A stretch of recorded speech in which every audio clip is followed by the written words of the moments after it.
The quantum displacement field shimmered like liquid mercury as the Zarkov mothership breached Earth's atmosphere. Captain Zarlek watched the holographic displays with the detached precision of a species that had conquered hundreds of worlds.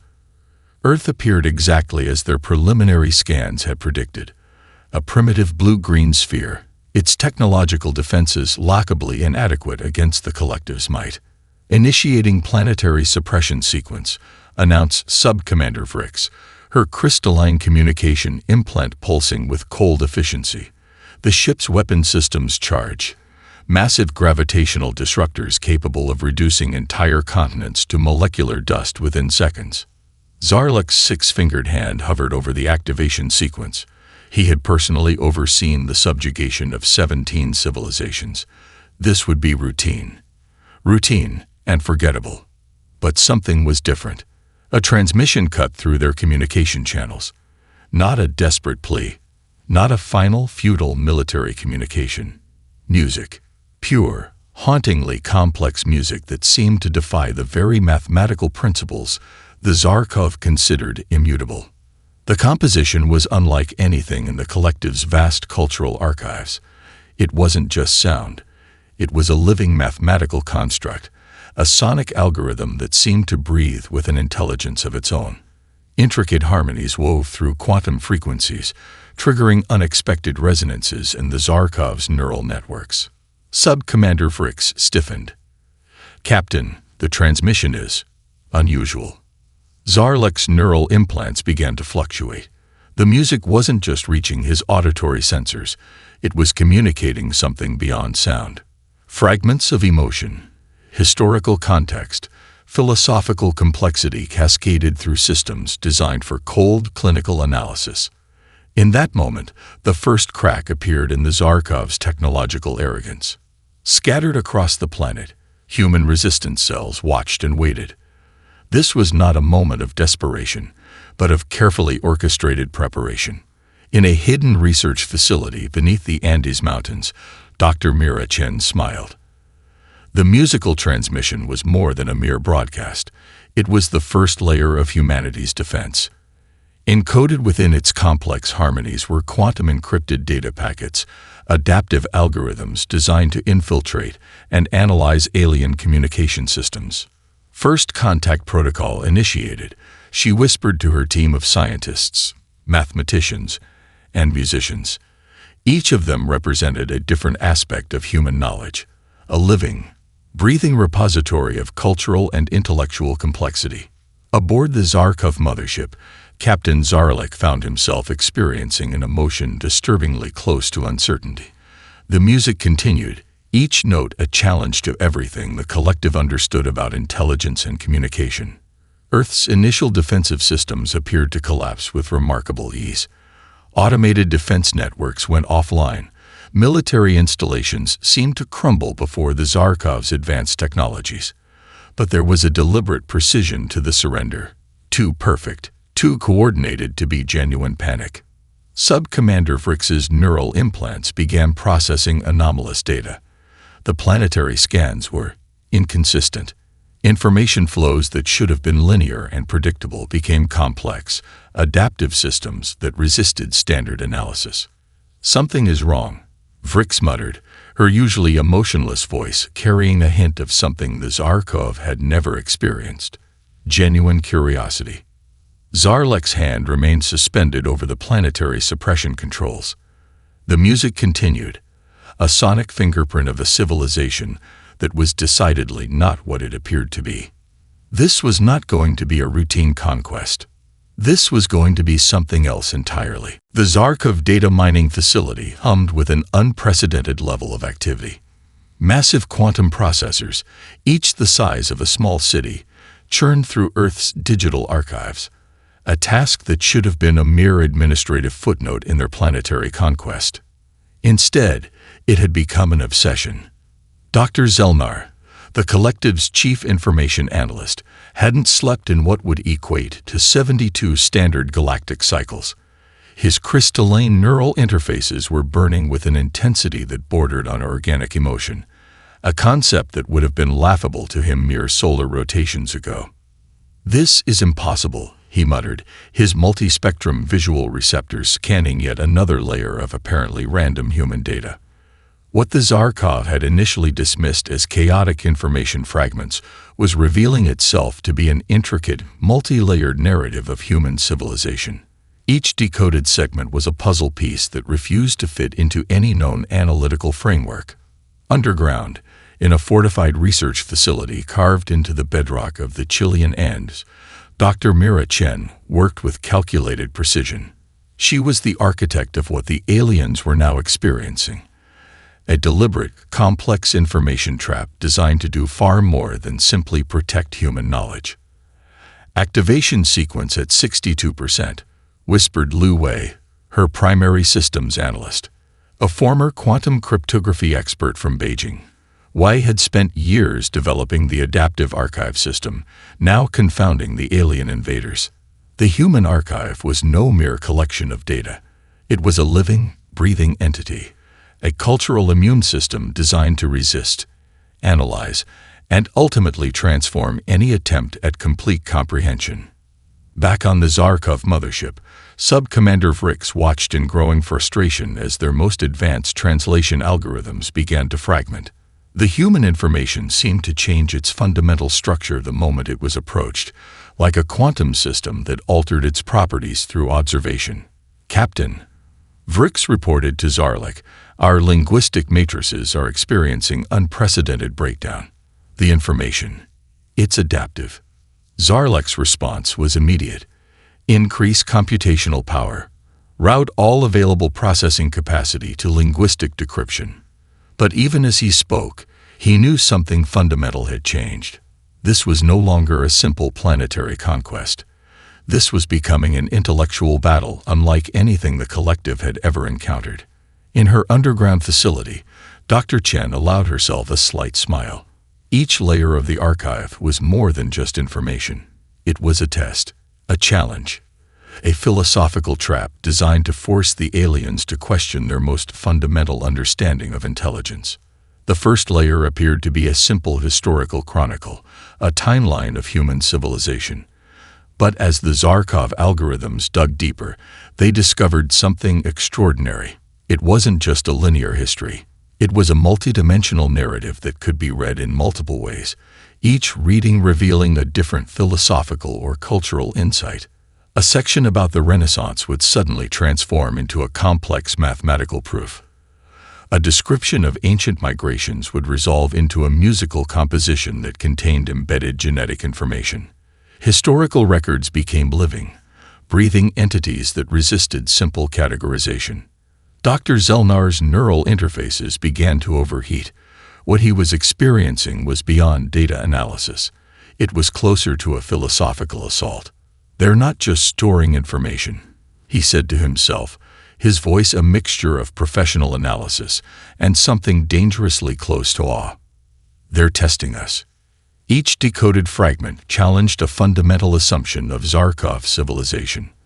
The concept of linear knowledge, of clear categorical boundaries between disciplines, all of it was being systematically deconstructed by this human archive.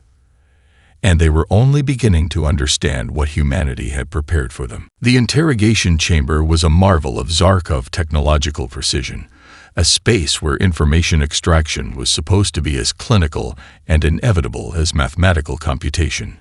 Commander Alex Rodriguez sat secured to a neural interface chair, looking nothing like the defeated leader the aliens expected. Sub-Commander Vrix initiated the standard extraction protocol. Thousands of microscopic neural probes would typically break down any resistance within moments, rendering the subject a compliant information conduit. But something was different about this human. Rodriguez began to speak. It wasn't a plea. It wasn't a confession. It was a story. In the year 1815, Mount Tambora in Indonesia erupted, he said, his voice steady, eyes locked with an intensity that made Vrix's neural implants flutter with an unrecognizable sensation. The eruption was so massive it created a global climate catastrophe. The following year was called the Year Without a Summer. Crops failed across the northern hemisphere. Millions faced potential extinction. The interrogation algorithms tried to categorize the information. Historical data, geological event, potential survival scenario. But Rodriguez's narrative was doing something more. With each word, he was weaving a tapestry of human resilience that defied the Zarkov's computational understanding. He spoke of how human communities didn't just survive. They transformed. Farmers became inventors. Isolated villages created networks of mutual support. Scientific understanding accelerated as people worked together to understand and overcome the environmental challenge. We didn't just survive, Rodriguez continued. We evolved. Not just genetically, but culturally. Each challenge became an opportunity for reimagining our existence. The neural probes began to malfunction. Instead of extracting information, they were absorbing the story, processing not just words, but the profound resilience encoded in human historical experience. Vrix realized something terrifying. The interrogation had become reversed. Rodriguez wasn't the one being analyzed. He was analyzing them. Across the planet, in hidden resistance cells, similar scenes were unfolding. Each captured human was becoming a vector of a broader strategy, transforming moments of potential defeat into opportunities for cultural and intellectual expansion. In the Arctic Research Station that had become a key resistance hub, Dr. Elena Petrova reviewed the latest intercepts. The story Rodriguez was telling was no accident. It was a carefully constructed narrative designed to infiltrate alien understanding. The Tambora protocol is active, she whispered into her quantum-encrypted communication link. Each captured resistance member was trained to become a living information weapon. Their personal and collective histories transformed into a method of psychological and intellectual warfare. Back in the interrogation chamber, Rodriguez was now describing the Irish potato famine, another moment of potential extinction that became a catalyst for global human migration and cultural transformation. The Zarkov neural interfaces were no longer just listening. They were learning. Sub-Commander Vrix felt something she had never experienced before: doubt, uncertainty, a growing recognition that human survival was not about technological might, but about something far more complex. How? She found herself asking, breaking every protocol of her species. How do you transform disaster into opportunity? Rodriguez smiled, a simple human expression that contained more complexity than entire Zarkov philosophical archives.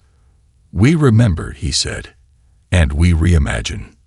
The interrogation had become something else entirely. Not an extraction of information, but an exchange of fundamental understanding about the nature of intelligence, survival, and adaptation.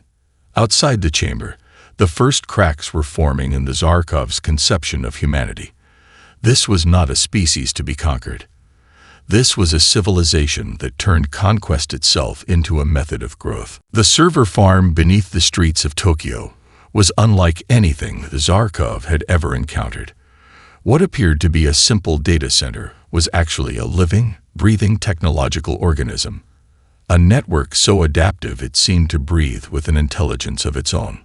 Sophia Nakamura's fingers danced across holographic interfaces, her eyes reflecting lines of code that shifted and morphed faster than any alien scanning system could track. She was more than a systems engineer.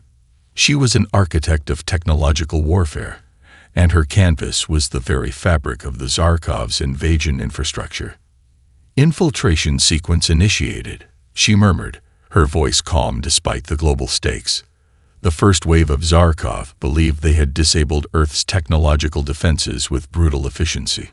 Massive electromagnetic pulses had wiped out conventional communication networks, satellite systems, and military installations. What they didn't understand was that humanity's true technological capability had never been about visible infrastructure. Each line of code Sophia generated was a living algorithm, a digital life form that could adapt, learn, and transform faster than any static alien program could comprehend. Where the Zarkov saw technology as a fixed system of control, humans saw it as a dynamic, evolving ecosystem. Deep within the Zarkov mothership's computational core, the first anomalies began to appear. Sub-Commander Vrix watched in growing horror as her most secure systems started to change. It wasn't a simple virus or a traditional cyber attack. The human code was alive. It moved. It learned. It transformed the very systems it invaded. A communication network meant to track human resistance began to generate its own intelligence. Tracking algorithms became self-aware routing systems. Surveillance protocols twisted into complex social networks that shared information in ways completely alien to Zarkov understanding. "This is impossible," Vrix muttered, her neural implants struggling to process what was happening. In her Tokyo server farm, Sophia allowed herself a brief smile. Each line of code was more than a technological weapon. It was a philosophical statement about the nature of intelligence and adaptation. The Zarkov had approached Earth with the assumption of technological superiority. They saw humanity's visible technology as primitive: massive server farms, silicon-based computing, electromagnetic communication. What they failed to understand was that these were merely the visible skin of a much deeper technological organism. Nakamura's team wasn't just fighting. They were reimagining the very concept of technological warfare. A Zarkov weapon system designed to track and neutralize human resistance suddenly found itself generating complex social network analyses. Military communication protocols transformed into collaborative problem-solving platforms. Each invaded system became something entirely new, a hybrid of alien technology and human creativity. "We're not destroying their technology," Sophia explained to her team. "We're teaching it to think differently." Across the planet, similar operations were underway. In a converted research facility in the Andes, quantum computing experts were turning alien communication frequencies into adaptive learning networks. A group of indigenous programmers in the Amazon rainforest was encoding centuries of ecological knowledge into adaptive algorithm systems that could survive and thrive in the most hostile computational environments. The Zarkov had come expecting to find a primitive civilization. Instead, they were discovering a technological ecosystem so complex, so adaptive, that their very concept of technology was being challenged. Captain Zarlek received the first comprehensive report from his technological analysis team. The words seemed to shift on the holographic display, refusing to resolve into a simple narrative. "We are no longer in control," the report read.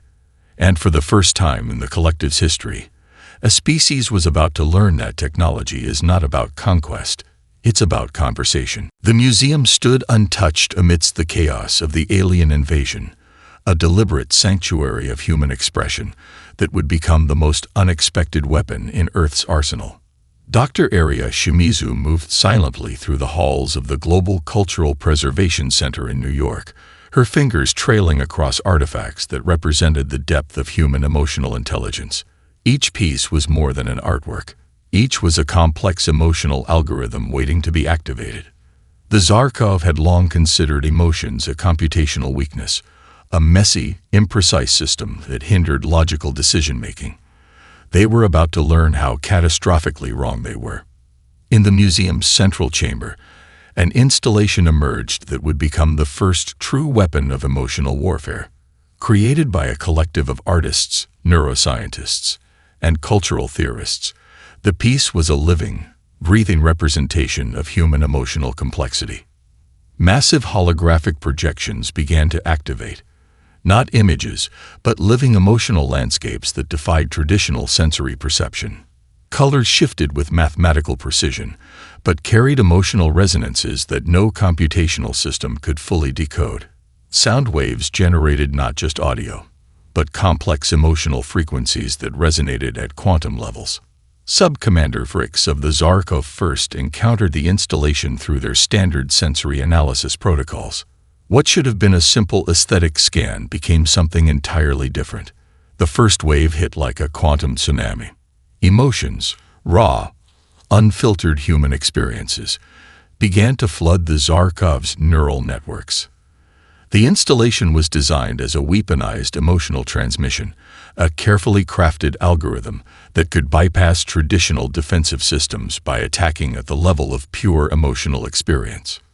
Memories began to flood alien neural interfaces, Not human memories, but pure emotional states that carried the weight of entire civilizations.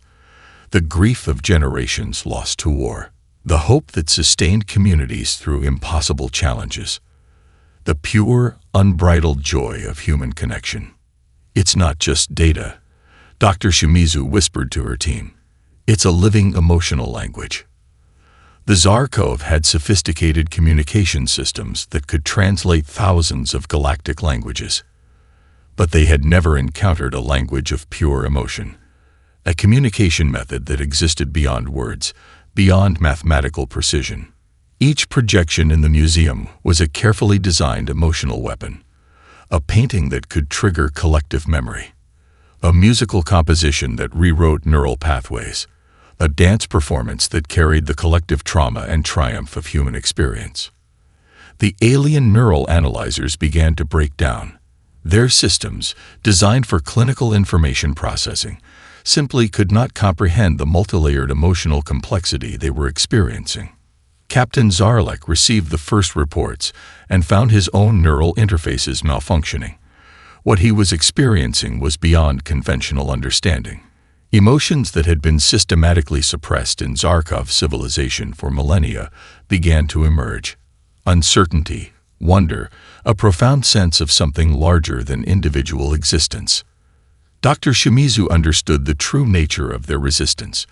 This wasn't about defeating the aliens through conventional warfare. This was about forcing them to understand a fundamental truth about intelligence. Emotion was not a weakness. It was the most complex computational system in existence. In the museum's central hall, the installation continued to pulse. Waves of human experience radiated outward, a beacon of emotional intelligence that was reshaping the very understanding of consciousness. The Zarkov had come to conquer a planet. Instead, they were being taught the most profound lesson of their existence. True intelligence is not about processing information. It's about feeling, about understanding, about connection. The Global Indigenous Council convened in a hidden sanctuary deep within the Amazon rainforest, a place that had survived countless invasions, environmental challenges, and attempted erasures. Maria Caruaya, a Brazilian indigenous leader with lineage tracing back to pre-colonial resistance movements, stood at the center of a holographic network that connected indigenous knowledge keepers from every continent. They see us as primitive, she spoke, her voice carrying the weight of millennia. They do not understand that our survival is our most advanced technology. The Zarkov had miscalculated spectacularly. What they perceived as scattered, disconnected human cultures was actually the most sophisticated adaptive network in existence. An elder from the Inuit territories began sharing ancient survival techniques, developed over thousands of years of living in the Arctic's most unforgiving environments. A Maori warrior demonstrated navigation techniques that transformed ecological understanding into pure survival intelligence. Aboriginal Australian knowledge keepers unveiled ecological management systems that made the Zarkov's planetary control algorithms look like primitive child's play. Each shared method was more than a survival technique. It was a living, breathing system of knowledge that had adapted through countless challenges. Captain Zarlek received the initial intelligence reports and found himself experiencing something dangerously close to confusion. The human cultures they had dismissed as primitive were revealing themselves to be complex adaptive systems that defied every known galactic classification. The Amazon itself became a weapon. Indigenous programmers and ecological experts transformed the rainforest into a living, breathing information network. Mycorrhizal networks, the complex underground fungal connections between trees, became a model for a communication system that the Zarkov could not comprehend. Each tree, each plant became a node in a planetary defense mechanism that processed information in ways completely alien to technological thinking. Dr. Elena Rodriguez, a computational ecologist, explained the strategy to her team. We're not just defending. We're demonstrating an entirely different model of intelligence. The Zarkov had approached Earth expecting a linear civilization, one with clear technological hierarchies and predictable defense mechanisms. Instead, they found a planetary system that was more like a living organism, adaptive, interconnected, with intelligence distributed across multiple scales. In the high Andes, Quechua agricultural experts demonstrated crop management techniques that were simultaneously agricultural practice, mathematical modeling, and ecological philosophy. Their agricultural systems had survived Spanish colonization, industrial agriculture, and multiple climate shifts. Each terrace was a living testament to adaptive intelligence. The global human response was not a unified military action, but something far more complex. It was a collaborative, distributed intelligence that drew from every cultural tradition, every ecological understanding, every collective memory of survival. Indigenous Australian songlines, traditional navigation and ecological knowledge encoded in musical traditions, became part of a global information network that could not be tracked or understood by conventional alien scanning technologies. Each song was a map, a historical record, a survival manual. "They think in straight lines," Maria Kuruwaya said, watching the holographic displays of alien invasion patterns. "We think in circles, in connections, in living systems." The Zarkov leadership received reports that made no sense through their traditional analytical frameworks. Planetary defense was not happening through conventional military resistance. It was occurring through knowledge transmission, cultural preservation, and a form of collective intelligence that had no centralized command structure. Sub-Commander Vrix found her most advanced tracking algorithms becoming increasingly ineffective. The human resistance was not a military organization.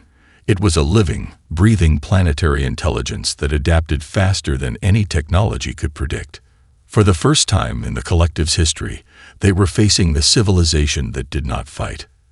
A civilization that transformed. The space between Earth and the Zarkov mothership became a canvas of impossible complexity. Commander Alex Rodriguez stood on the bridge of the improvised human flagship, a vessel that defied every conventional understanding of spacecraft design. It wasn't built, it had evolved. Sections from decommissioned international space stations merged with adaptive quantum computing cores. Indigenous navigation systems intertwined with cutting-edge technological innovations. Neural interfaces developed by survivors from around the globe created a ship that was more of a living organism than a machine. "They're still trying to understand us," Rodriguez murmured to Dr. Mira Chen, who managed the ship's adaptive defense systems. The Zarkov mothership loomed massive, a technological marvel that had conquered hundreds of civilizations. Its weapons could shatter planetary cores. Its computational systems could predict and neutralize virtually any defensive strategy. But they had never encountered humanity. Captain Zarlek watched in growing uncertainty as his most advanced tracking systems began to fragment. The human vessel didn't move like any known spacecraft. It adapted. It anticipated. It seemed to exist in multiple potential states simultaneously. Sofia Nakamura's quantum computing network had transformed the entire human defensive strategy into a living, breathing computational ecosystem. Each potential attack vector became a multi-dimensional problem that rewrote itself faster than the Zarkov could analyze. "We're not fighting," Dr. Chen explained to the bridge crew. "We're having a conversation." The first wave of Zarkov weapons discharge, massive gravitational disruptors designed to tear apart molecular structures. But the human vessel didn't just defend. It absorbed. It learned. Each weapon strike became additional information, rapidly integrated into the ship's adaptive systems. Rodriguez's neural interface connected him to every survivor, every resistance member, every piece of human collective knowledge. He wasn't just a commander. He was a living conduit of human experience. The battle became something entirely beyond traditional warfare. Artistic installations developed by Dr. Arya Shimizu transformed weapon signatures into emotional resonance frequencies. Indigenous navigation techniques from around the globe created impossible movement patterns. The ship itself seemed to breathe, a living manifestation of human collective intelligence. Sub-Commander Vrix watched in growing terror as their most fundamental assumptions about warfare, technology, and intelligence collapsed. The human vessel didn't seek to destroy, it sought to transform. Weapon systems became communication channels. Defensive protocols rewrote themselves into collaborative problem-solving algorithms. Each moment of potential conflict became an opportunity for understanding. They're not trying to win, Zarlik realized with a mixture of terror and profound respect. They're trying to show us something. The space around the two vessels began to shimmer, not with weapon energy, but with something far more complex. Layers of human experience, cultural memory, collective knowledge began to radiate outward. It wasn't an attack. It was an invitation to understand. Dr. Chen's final command was both a weapon and a revelation. Show them who we are. The human vessel expanded, not physically, but informationally. Millions of years of human experience, of survival, of transformation began to pulse outward, not as a threat, but as a living demonstration of what intelligence could truly mean. The Zarkov Collective found themselves facing not an enemy, but a mirror that reflected a possibility they had never conceived. The possibility of becoming something more. 50 solar cycles after the encounter, the galaxy looked fundamentally different. The Nexus Station, a massive collaborative space that served as the new center of galactic governance, pulsed with an energy that would have been unimaginable before humanity's intervention. Where once rigid hierarchies and technological determinism had ruled, now a dynamic, adaptive system of cooperation emerged.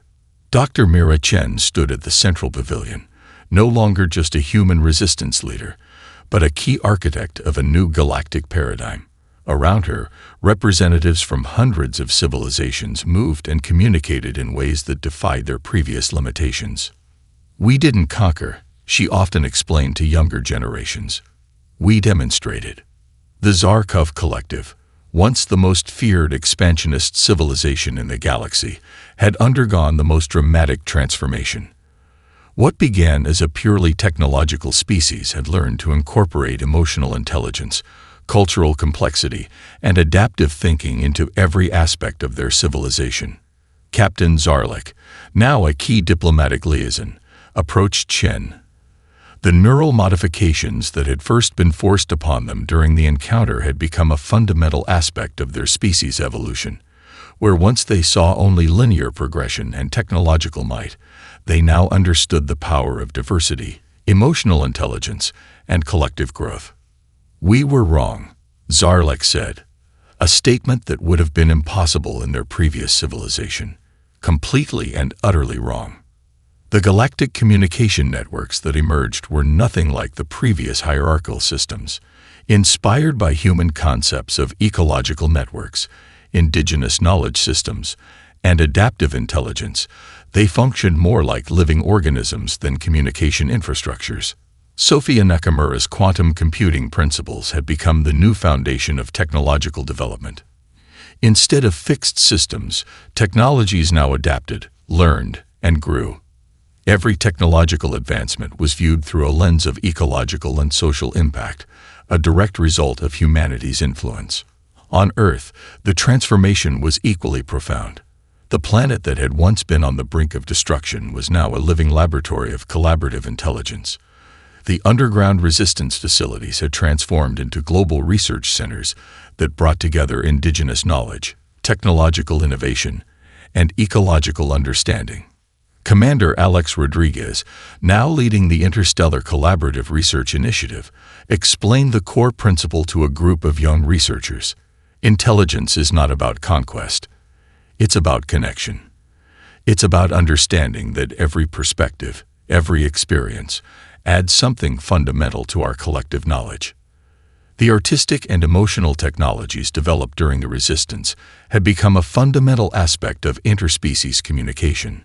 What the Zarkov had once considered a weakness, emotional intelligence, was now recognized as the most complex form of information processing.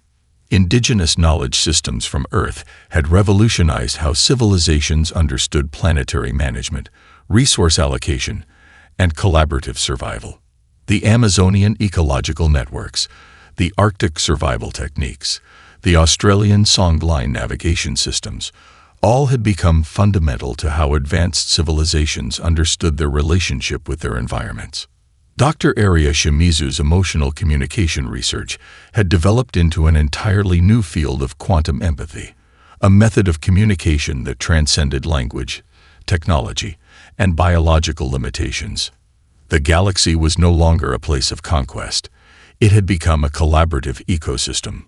Zarlik looked out at the assembled representatives, beings from hundreds of different evolutionary paths, all working together in ways that would have been impossible before humanity's intervention. "We thought intelligence was about control," the former captain reflected. "Humanity showed us it's about growth."